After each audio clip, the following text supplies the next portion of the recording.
Snow falls softly on the highest peaks, silent, untouched. But some say something watches from the white, something ancient. A shadow too tall, too fast, too knowing. Footprints where no man should walk. Whispers carried on Himalayan winds of a creature not quite man, but not quite myth. Tonight we climb into the cold, into a world where legend breathes in every frostbitten gust, and something might still roam beneath the snow.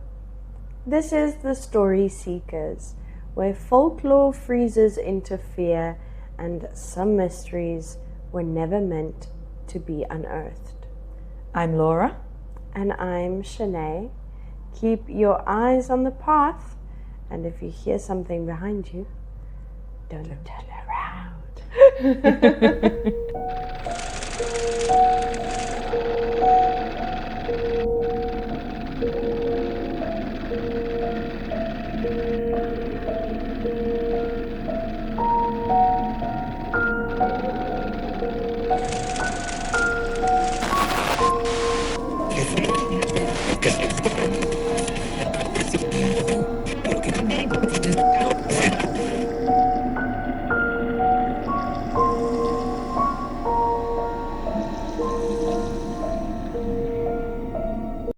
How are you, Miss Laura? I'm good, yeah. I've had a nice...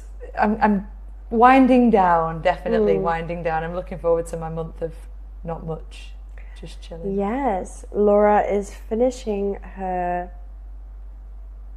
job, basically. Yeah. She's been fired. I've been fired. Hire me. Oh, but then you're going to go on the best holiday. Yeah, I'm very, very much looking forward to my holiday now.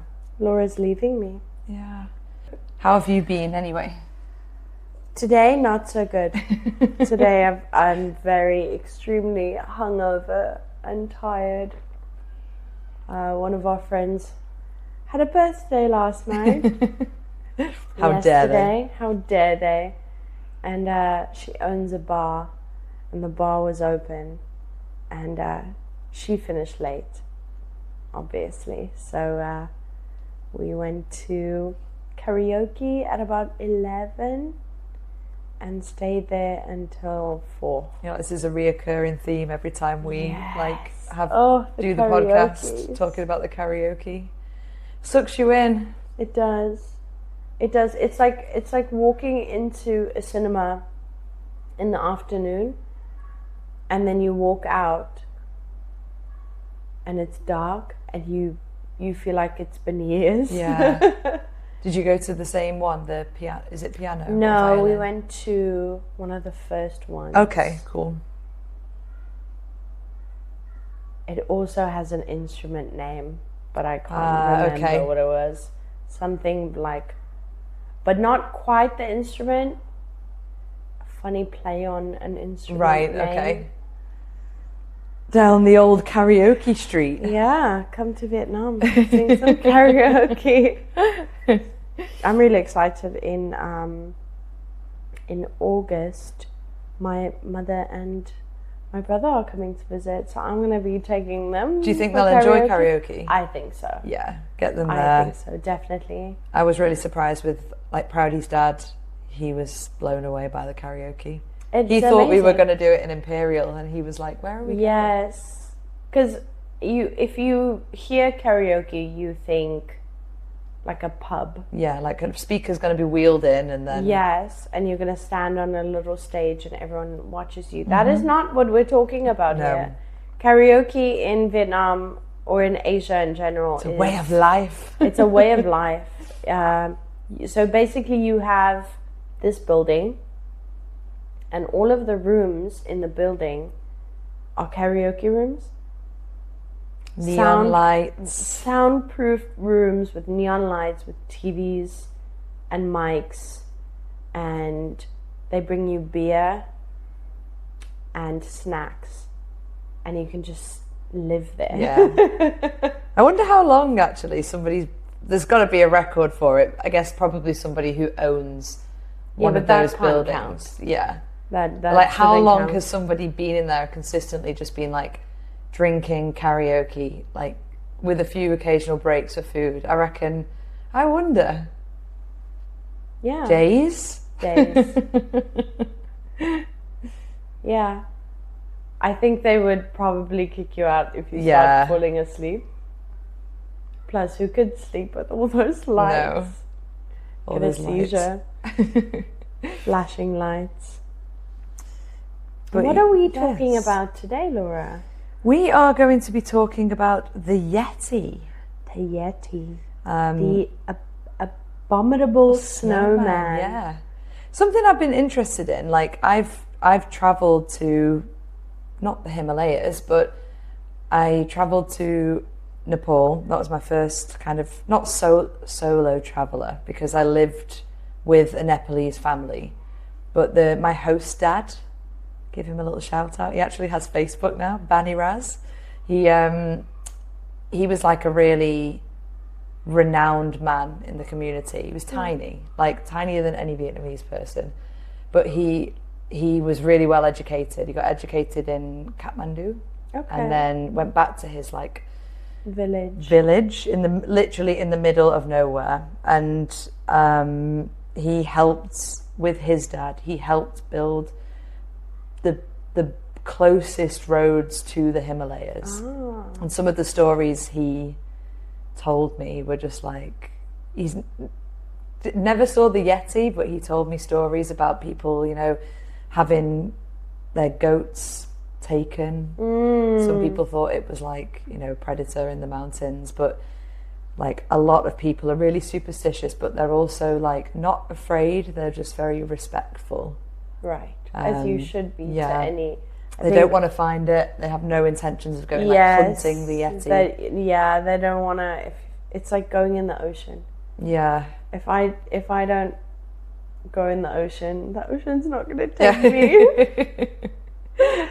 But yeah, he was. I've always been interested in it, and then I also listened to a really good podcast, the BBC podcast, and this guy had basically gone searching for the Yeti, but more like finding out local stories and trying to prove it or disprove it. And I won't give any spoilers away, but it's just called the Yeti. It's a BBC. I'll pop it on the YouTube video and stuff. But how long did you live there?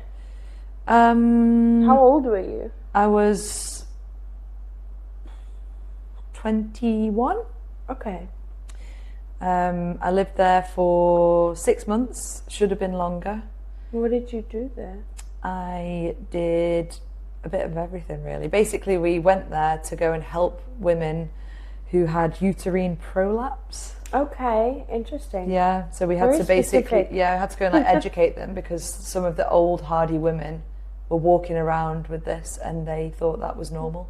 That is insane. Like even the family I lived with, the old lady, she was like, honestly, I'll show you a picture of her. I'll maybe just put hang a picture. there. Can you imagine? Luckily, I never saw anything, but I saw pictures, and we had to hide. Basically, we were like, what's the word? I'm too hungover to have this image in my head. We were like the people in between, so we organised like fairs and like talks for medical professionals to come in. Okay. And depending on where you were placed, you had to kind of figure out what the problems were in your local village, your local community. So ours was like dentistry. Everyone's teeth were completely fucked. This was a massive one, this was like across all of the different people who went, every single village. This was like an ongoing one. And then what else did we do? We did like some just like awareness, like female awareness, like a lot of female health and like periods are a big no there. Like it's really dirty. Religious, it's dirty. So we did pretty well. Like a lot of people came to talk, but they were just interested, but I don't think they changed things. Yeah. Like I wasn't allowed to touch anybody by the hand for the whole week, even though I was on the pill the whole time, but I also can't tell them I'm on the pill. So but when you're on your period, you can't touch them. Yeah. So I basically, they wanted to know when it was. So I was placed with a girl who was from Kathmandu, but she was from the city. So I told them that my period was the same as hers, which meant we were kind of like excluded together. But I didn't have a period because I was on the pill. So I was like, it was just easier. So you're not allowed to go in the kitchen. You're not allowed to accept anything from the hand, like touch hands. So all of your food is put on the floor. Sounds awful. These people were really, really nice. And they've come a long way. Disgusting bitch. Eat on the floor. You had to like wash your bedding on certain days, wash your hair on the second day. Like it's really kind of, it's come a long way because some of the girls before, like the mum who I was with, she says like you guys had Boomer, you guys had it easy. I was basically sent to a house. All the girls in the local area are sent to a house. Well, there's, I think, don't come for me, but I think somewhere in India, a lot of the girls have to basically go into the basement. Yeah, it's very similar. It's not a basement. It's basically like a crawl space. Yeah. So they have to go under there for the week. Yeah. What a blessing if you have a short period. Yeah. Right? 3 days, done. Yep. Fuck you if you bleed for 7 days. Oh, I'm so happy. Yeah. But yeah, the rest of the time I was just hearing strange stories about myths and legends of the Himalayas. We weren't too far, not walking distance, not car distance, but we were... Was it cold there? Was it? Cold. It was... If I hear Himalayans, for some reason I always think cold. But obviously... Where the Himalayas are, definitely, but where I was, they get snow certain times of the year, but I wasn't there for like the snowy times. So for me, it was like a nice UK summer. Okay, I understand. We had like cold mornings and cold nights, but... Okay, so it is on the cooler side there. Yeah. Okay, cool. Yeah. Would you like to hear a story? I would like to hear a story. I'm excited.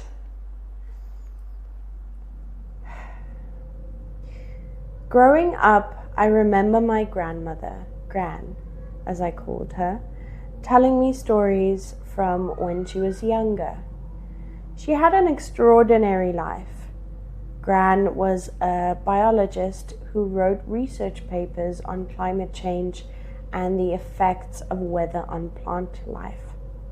She was also an activist, marching in environmental protests throughout the 1970s to raise awareness about ecological issues. One of her most notable achievements, though, was her participation in a research expedition on Mount Everest. She was chosen as one of the lead biologists, not only for her expertise, but because she was an avid hiker and climber as well. The team was multidisciplinary: biologists, glaciologists, geologists, meteorologists, and geographers, working together alongside local guides. They conducted fieldwork both high in the mountain and in the Khumbu Valley. Plenty of articles were written about the expedition. Their findings were no doubt valuable, but what none of those papers or interviews mentioned, at least officially, was what or who they encountered on the mountain. Maybe they stayed quiet to protect their credibility.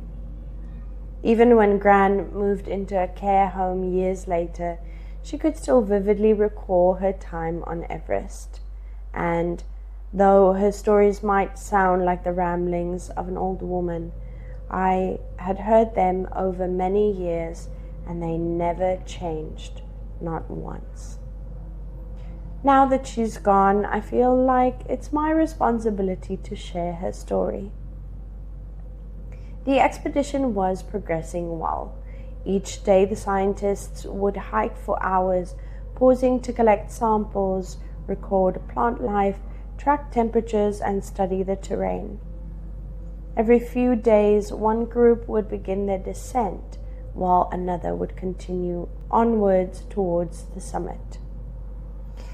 The higher they climbed, the more intense everything became. Altitude, weather, exhaustion, and the bodies. Oh no. Gran said that the higher you went, the more bodies you found. It's well known that Everest can become a graveyard. If something goes wrong, you're on your own. The conditions make retrieval nearly impossible, and the cold preserves the dead. The bodies don't decompose, they mummify. Some, Gran said, had become landmarks. Once you pass that guy in the green jacket, she remembers someone saying, "You're almost at Camp 4. Creepy, right? Gran was part of the final group that would attempt the summit. As they approached Camp 4, the weather turned. A blizzard hit and visibility dropped to nothing. She said you could barely see your hand in front of your face. They had to keep wiping snow off of their goggles just to keep moving. She fell slightly behind, but could still see the glow of the guide's headlamp ahead. Then, after one more wipe of her goggles, the light was gone. Just gone. She picked up her pace, assuming that they'd just gone over a ridge and she'd spot the light again. But minutes passed and nothing.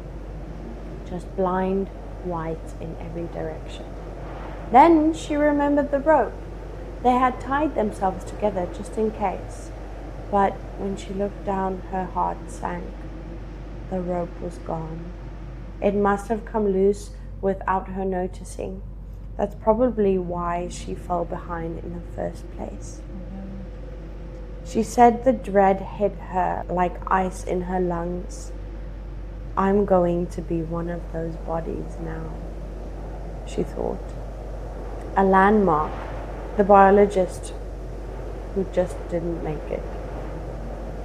She wanted to cry, but her tear ducts wouldn't allow it. It was too cold. Then, through the howl of the wind, she heard something. A voice, a noise. She wasn't quite sure.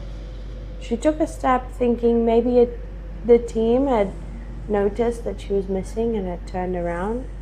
But suddenly, whack, something struck her arm. She looked around. Nothing. Then she looked down. A rope.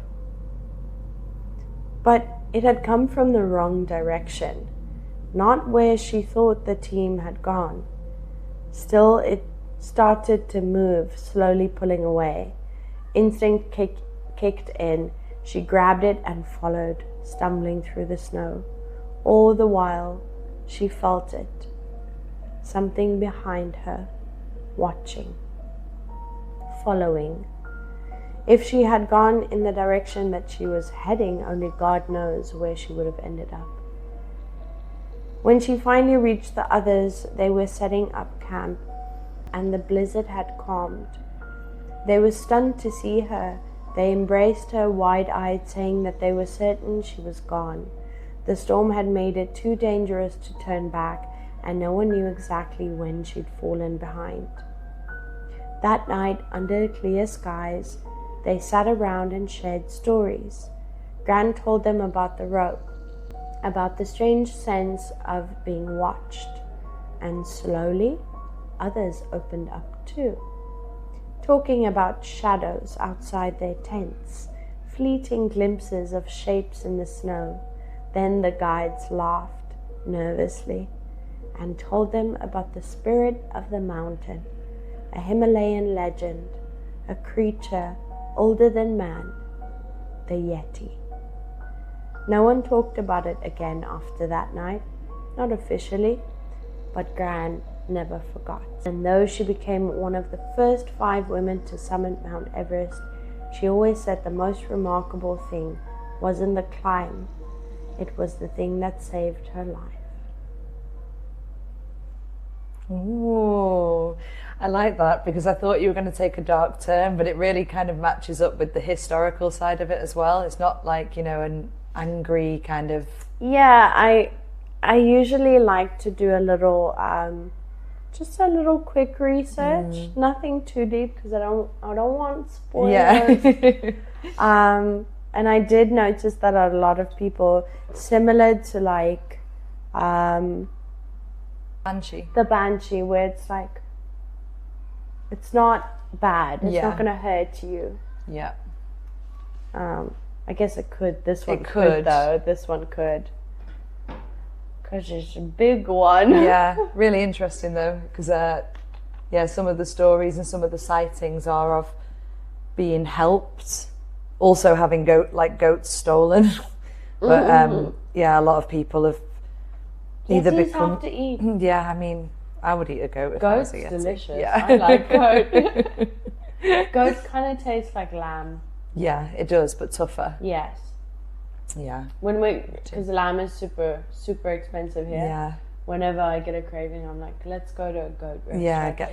Yeah. Because funny enough, in Vietnam, they have specific goat restaurants. Yeah. You can't just buy goat anywhere. You have to go to a goat restaurant where they sell the whole thing. Yeah.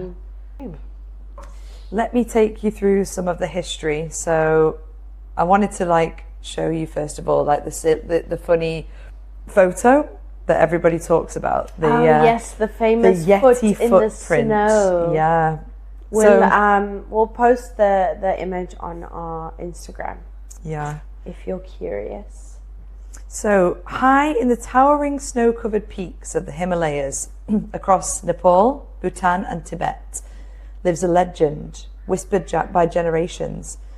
Known in the West as the Yeti, it's an elusive figure, but it's far more mysterious to the people of these remote mountain regions.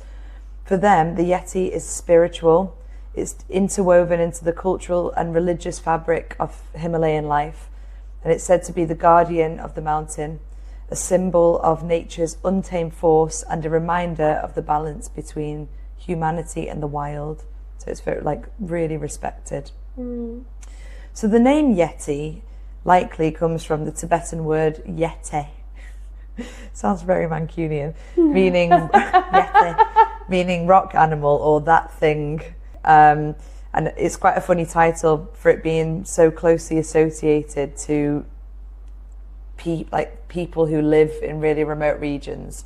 They don't want to talk about it too much. They just call it that thing. We won't mention it. So it's definitely it's like a some Voldemort fear. kind of situation. Yeah, but they don't. It's like a respect and fear. In different corners of the Himalayas, it's called Migo or wild man. Mete translates to man bear, and these names reflect more than just its appearance. They point to its ambiguous nature. Is it real? Does it stand on the edge of reality? Is it an animal, a spirit, or a myth? Or a hairy, hairy guy. Very hairy, hairy guy. So the descriptions of the Yeti are all very consistent.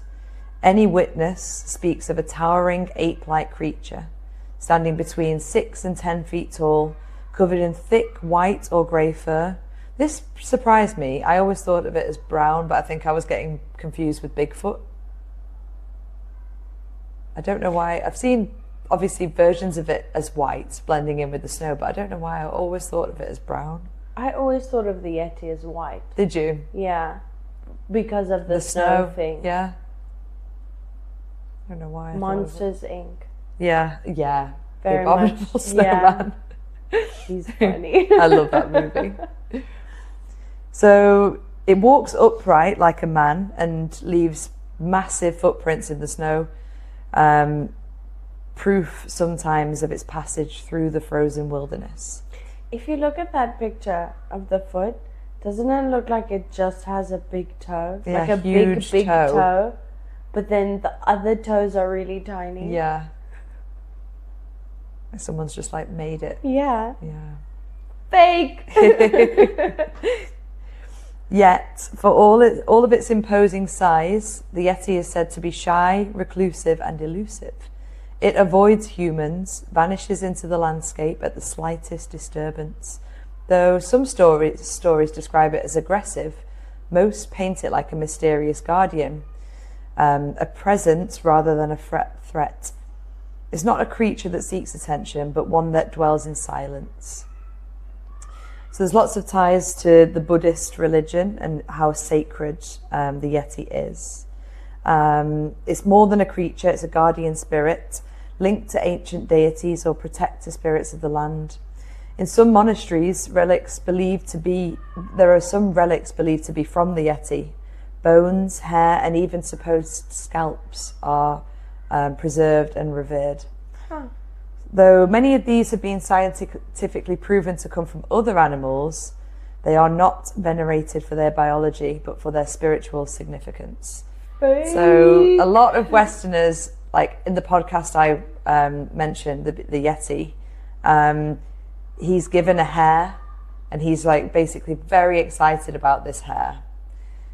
And they take it home to be tested, and they can't prove, they can't prove what it is for ages, and then basically it comes back as being horsehair.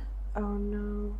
So yeah, but I find it interesting that people that they don't, like these people who live in such remote places, that they don't want them to be tested. They're not like, believe me, do you know what I mean? They're like, no, it's important to me, it's the Yeti and we respect it. Yeah, which fair enough, like fake but fair. Most religion. Yeah. At least you've got something to show. I believe. I don't care what you say. So the relics or not, they serve a higher purpose. They're symbols of a connection between living and supernatural, between the physical world and the spiritual one.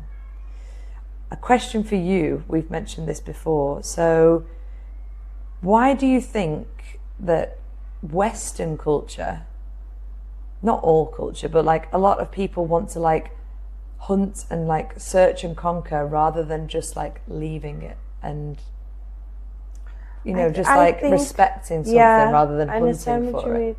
I think it's I can't really say why Westerners specifically, but I think it's the thrill of the hunt. Yeah. There's, I think a while back, I think it was on Netflix, there was a documentary about a lost treasure. And this guy had basically made a treasure hunt. Oh yeah. And he buried a chest somewhere.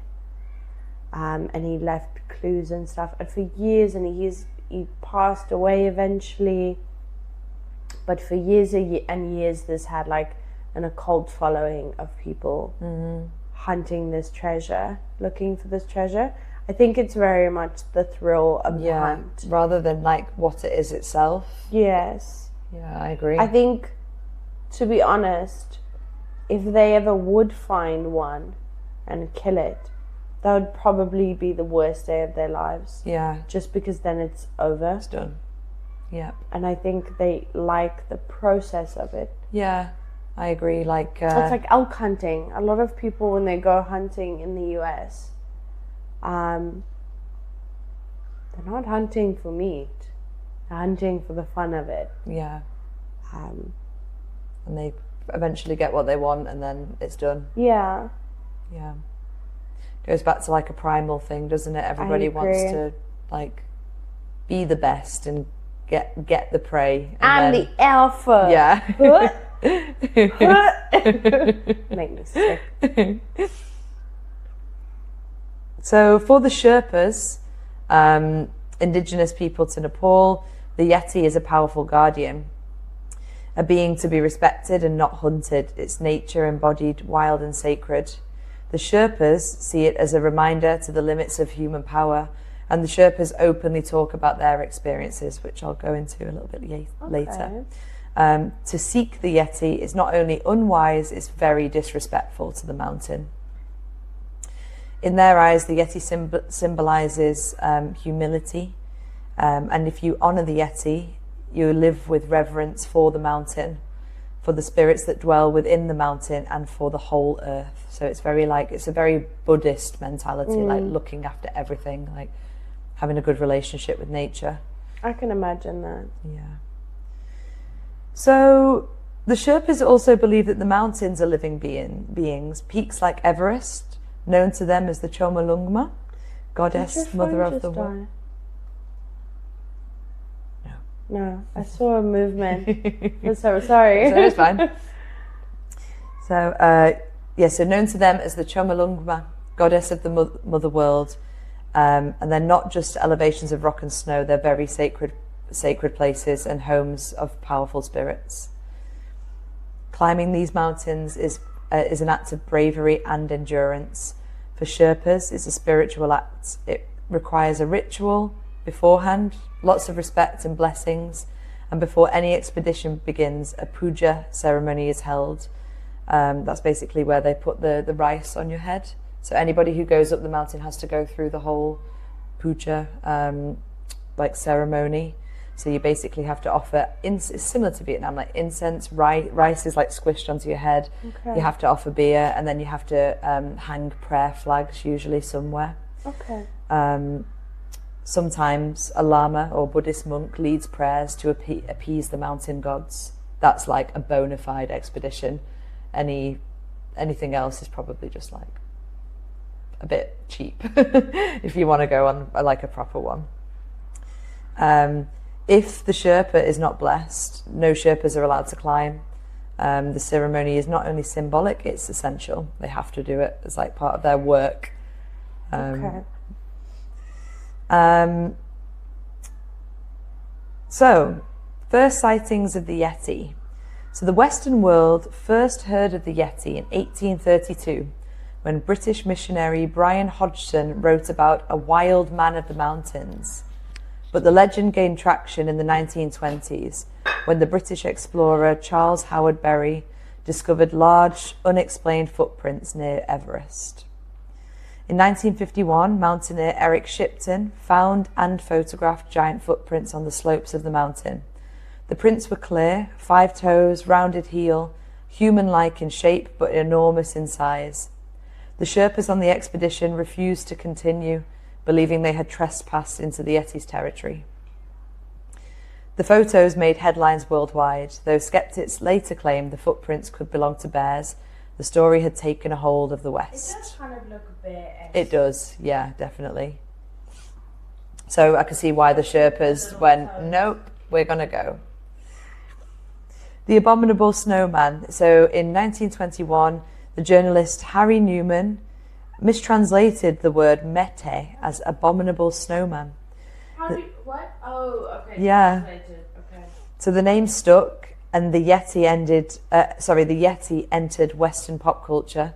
Films, books, and even science fiction embrace the creature. The Empire Strikes Back. Luke Skywalker faces a wampa, creature inspired by the Yeti. You're being a wampa.